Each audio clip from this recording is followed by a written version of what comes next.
Hasta las 15. Frecuencia exclusiva. Francotransmisor.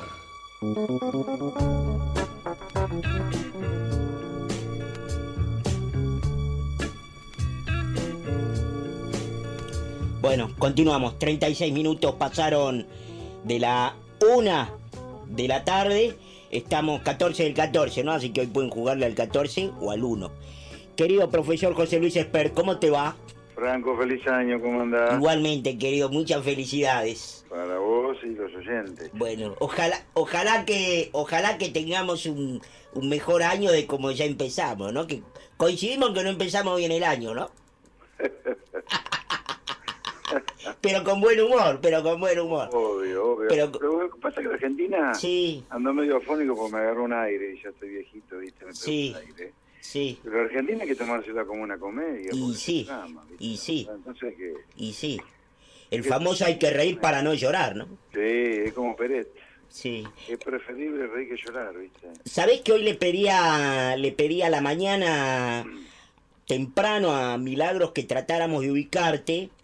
Porque cuando leí el artículo que salió en varios diarios respecto del lugar en el cual quedó la Argentina entre 178 países en términos de libertad económica, algunos decidieron ponerle que la economía argentina es muy reprimida, como me parece que leí hoy en Perfil, u otros títulos que le pusieron los periodistas a este tema o al resultado de esta evaluación. Pensé en algo que hemos hablado, yo diría, consistentemente durante el año pasado, que tenía que ver, con vos digo varias veces, que tenía que ver con esta restricción a la libertad individual de las personas, que empezó nada menos que una semana después de que la doctora ganara las elecciones, cuando impuso el corralito, ¿no? El corralito verde, pero corralito al fin. Sí. ¿Cuál es tu impresión respecto de este resultado y de esta situación respecto a la libertad económica en la República Argentina? Mira que yo lo lamento mucho por la sociedad argentina, pero la sociedad argentina en la última década le compró en algún lugar al kirchnerismo la mentira, aprovechando la crisis en la cual termina la convertibilidad, de que la libertad genera crisis. Claro. Cuando sin libertad no es posible discutir absolutamente nada. Después, dentro de un esquema de libertad, vos podés hacer las cosas muy bien o las podés hacer las cosas muy mal. Pero lamentablemente, insisto, el kirchnerismo logró meterle la vacuna venenosa a la gente en la Argentina de que la libertad genera crisis, cuando hoy ya prácticamente estamos en el fondo de la tabla en materia de libertad económica y sin embargo estamos en crisis, en el sentido de estar en esta inflación como Argentina está hace 2 años y como va a estar seguro también en 2014, por tercer año consecutivo, es estar en medio de una crisis. ¿Por qué una crisis? Porque esta inflación es una crisis, es una economía que no crece con inflación alta. No crecer con inflación alta a la gente le quema la cabeza. O vos no ves a la gente cada vez más alterada en términos generales. Sí, absolutamente. Cuando vos convivís, cuando tenés que hacer una cola, cuando Sí. tenés que hacer un trámite, cuando tenés que manejar El tránsito. la inflación es crítica, por lo tanto se ha demostrado de manera cabal la falsedad del argumento kirchnerista de que la libertad genera crisis aprovechando el desastre en el cual terminan los 90, digamos, ¿no? Porque, insisto, no hay ningún país en el mundo que prospere a la larga sin libertad.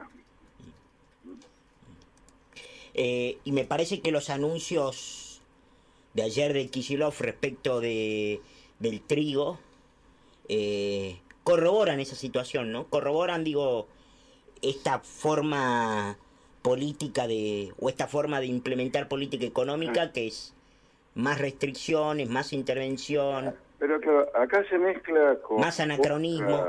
Acá se mezcla con otra cosa perversa del kirchnerismo, pero mezclado con la ignorancia del kirchnerismo, porque lo de hacerle creer a la gente que la libertad genera crisis es mentira, es perversión, pero no es ignorancia. Lo que pasa con el tema del trigo, con la soja, con el maíz, es perversión, pero sí hay ignorancia acá. ¿Por qué?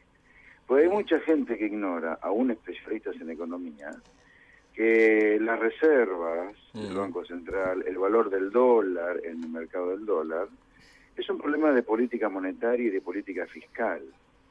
No es un problema de si la soja vale mucho, vale poco, si el exportador te entrega dólares o no te entrega dólares.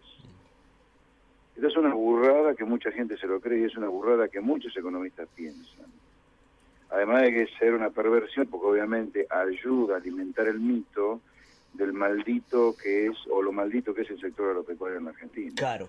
Porque yo lo que le digo, aquel que dice que el problema de los dólares, o del valor del dólar, o de la reserva del Banco Central, es un tema del exportador de soja o de trigo que no te trae los dólares, si vamos a cometer esa burrada, yo cometo otra burrada en el sentido lógico del kirchnerismo. No, en realidad, que a vos te falten dólares es porque el programa de sustitución de importaciones de ustedes se quedó corto. Habría que haber sustituido muchas más importaciones para ahorrar más dólares y tener más dólares en la reserva. O sea, a la burrada perversa de poner como maldito o malo la película del sector agropecuario, yo le digo, acá tenés una burrada en el sentido de que ustedes razonan que la culpa de no tener dólares es porque sustituiste poco. Ergo, como las dos cosas son estúpidas, como que el productor agropecuario es un maldito que no te liquida, o que el que sustituye importaciones sustituyó poco, el problema de por qué vos no acumulas dólares o por qué perdés dólares, es un problema de que vos emitís demasiados pesos para la demanda que tiene la gente de pesos, y los dólares que usás del Banco Central para pagar deuda y lo pones en el mercado, la gente se los lleva todo y se los queda.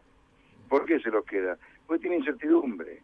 Entonces el problema del dólar, ya sea del dólar en el Banco Central o del valor del dólar en el mercado, es un problema de que vos emitís pesos que la gente no quiere, emitís pesos porque tenés un agujero fiscal formidable y porque los dólares la gente los quiere todos. ¿Y por qué? Porque tiene incertidumbre, porque no te tiene confianza, porque el cepo cambiario rompió mucho la confianza de la gente. No en vano, a partir del cepo cambiario, las reservas del Banco Central se derrumbaron, cosa que no ocurría antes del cepo cambiario. Porque antes del cepo cambiario, es cierto, vos tenías una fuga de capitales importantes, pero se financiaba esa fuga de capitales con lo que se llaman dólares comerciales, digamos. Vos tenías superávit en cuenta corriente razonable. Ahora, a partir del cepo, las reservas se derrumban porque la gente siguió fugando capitales bajo la forma de adelantar importaciones, viajar al exterior, anticipar el repago de deuda externa, etcétera. Entonces, lo que tiene que quedar claro es que la libertad no solo no te genera crisis, sino que sin libertad no hay chance de prosperar. Y cuando hablo de libertad, no hablo solamente de libertad de expresión, porque el argentino medio es muy proclive a defender la libertad de expresión, pero es proclive a que la libertad económica es mala palabra. No, la libertad económica es en sí misma una buena palabra, porque es mentira que el Estado puede regular todo. El Estado tiene que limitarse a cobrar impuestos razonables y a devolverlo bajo la forma de bienes públicos como justicia, educación y seguridad, y algún otro más.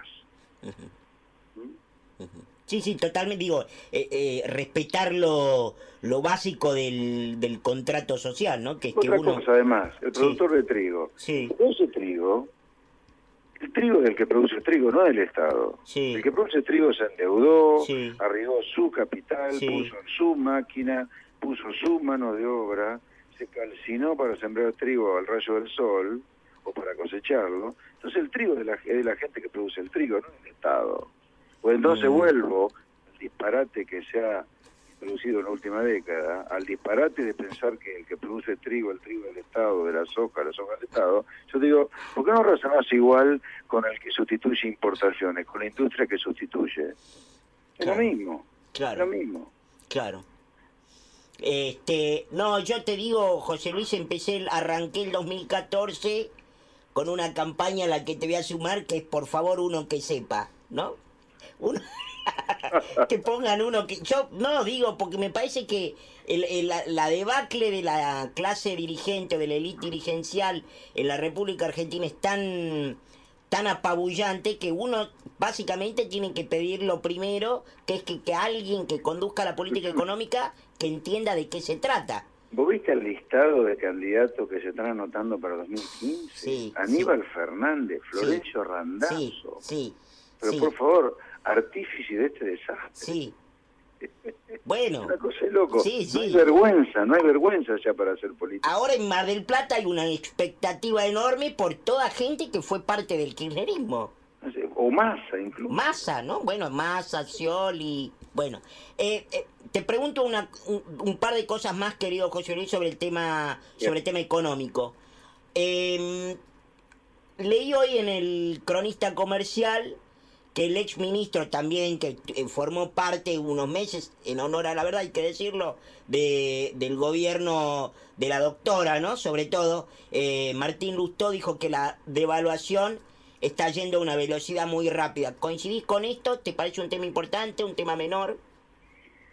No, yo te diría, acá hay dos hitos en el derrumbe de las reservas del Banco Central. Sí. Uno, el lanzamiento del cepo. A partir del cepo, la reserva del Banco Central ha caído más de 20.000 millones de dólares. Y el segundo hito es cuando el gobierno, hacia fines del año pasado, comienza a acelerar de manera abrupta el ritmo de devaluación. Sí. Y a partir de ahí, la caída de reservas sufre o tiene una aceleración formidable. Porque si bien la caída de reservas ha sido de 20.000 millones de dólares en un poco más de 2 años de cepo, lo cual te da un promedio de más o menos 10.000 por año, 20.000 dividido 2, hay que tener presente que la pérdida de reservas anualizada del último trimestre de 2013 fue de 30.000 millones de dólares, equivalente al nivel de reservas que tenés hoy. ¿Y qué pasó en el último trimestre de 2013? El gobierno pisó el acelerador de la devaluación del dólar oficial. ¿Y por qué esto aceleró tanto la caída de reservas que en el último trimestre de 2013, anualizando la pérdida que hubo, es igual al stock de reservas que tenés hoy? Porque el mercado obviamente aprendió un modelito. Si vos vas a devaluar como mínimo el ritmo de inflación, adelantá importaciones y atrasar la exportación todo lo que puedas. Es lo que pasó. Y entonces te hago por último... Sí. No pegan una. No, la verdad que no. No dan...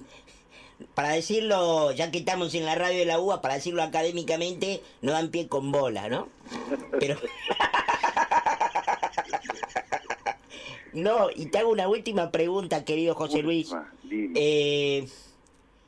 Yo no me imagino cómo esto no va a terminar en una situación, capaz me equivoco y ojalá me equivoque, ¿no? Porque no va a ser bueno para ninguno. Pero de una situación de un semi-parate sobre mitad, finales de marzo, principio de abril, cuando yo veo las declaraciones, en las que incluso ahora parece haberse sumado hasta la propia CGT oficial, respecto de cómo van a ser las paritarias salariales de este año, en donde desde Moyano, insisto, a todos los otros están diciendo o esto se arregla con la inflación, de acuerdo a los números de la inflación, o acá va a tronar el escarmiento. No veo cómo esto se va a resolver sin alta conflictividad social, ¿no? ¿Vos qué pensás? No, coincido totalmente contigo. Cuando uno hace pronósticos, tiene en cuenta no solo, dado que estamos hablando de la ciencia económica, que es una ciencia social, no solo tenés que tener en cuenta los números, sino que tener en cuenta los que están pensando del un lado del mostrador, el oficialismo, y del otro lado, que sería, por ponerlo en forma un poco maniquea, la oposición, ¿no? O sea, no solo hay que tener en cuenta, o sea, en esto también hay que ser consistente, sí. Así como el progresismo, el socialismo se rasga las vestiduras con aquellos que solamente miramos números en apariencia y se olvidan de la gente, cuando es una verdadera estupidez, digamos, una ciencia social, no tener en cuenta el comportamiento humano, también hay que razonar acá. Mirando los números y evaluando lo que el gobierno tiene en mente y los reclamos que hay por fuera del gobierno, ya sea en filo K o en oposición, y sí, cuesta pensar que no vamos a un deterioro mayor del cuadro macroeconómico general del cual tenemos, ¿no? Porque las paritarias, quiero ver, si el piso en el Estado es el 50% que ha logrado la policía en muchas provincias, y el piso en los privados es el 30-35% que ya tenemos de inflación, y sin duda que el cuadro se va a complicar, porque no hay manera de pagar la presión fiscal consecuente con esa suba de salarios en el Estado, y no hay manera que los empresarios puedan pagar sin suba adicional de precios esos aumentos salariales. Suba de precios, y si la validás emitiendo, te vas a un escalón más cerca del 40% de inflación. Y si no la validás, vas a terminar en recesión en 2014. Eso, una u otra. Pero sí, yo no tengo duda, dado los números y dado lo que dice y piensa el gobierno, lo que dice y piensa el resto del arco político, que vamos a un agravamiento de la situación, sí.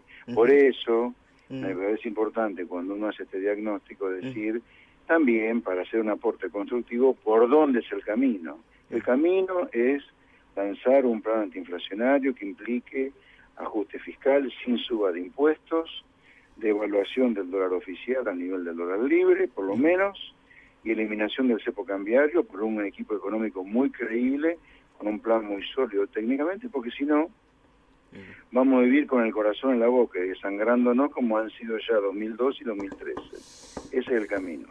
Dado lo que se hizo en los 10 años previos, o sea, esta sugerencia o recomendación que yo hago no es venido desde Marte de pronto acá, no es, dado lo que hiciste y dado el deterioro que tenés en muchas variables, no queda otra con plan antiinflacionario.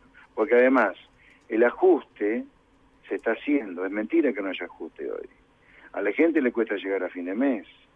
El empresario no puede invertir porque no le queda margen luego de pagar los costos impositivos salvajes que paga, los costos salariales en dólares que paga, que son salvajes, y los costos energéticos que paga. El ajuste ocurre, pero ajuste mal. ¿Por qué el ajuste ocurre mal?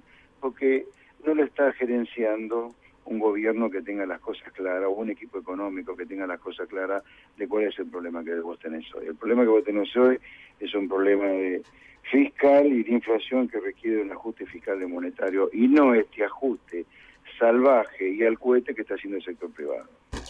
Gracias, José Luis, como siempre un placer, aunque me lleno de pesimismo, ¿no?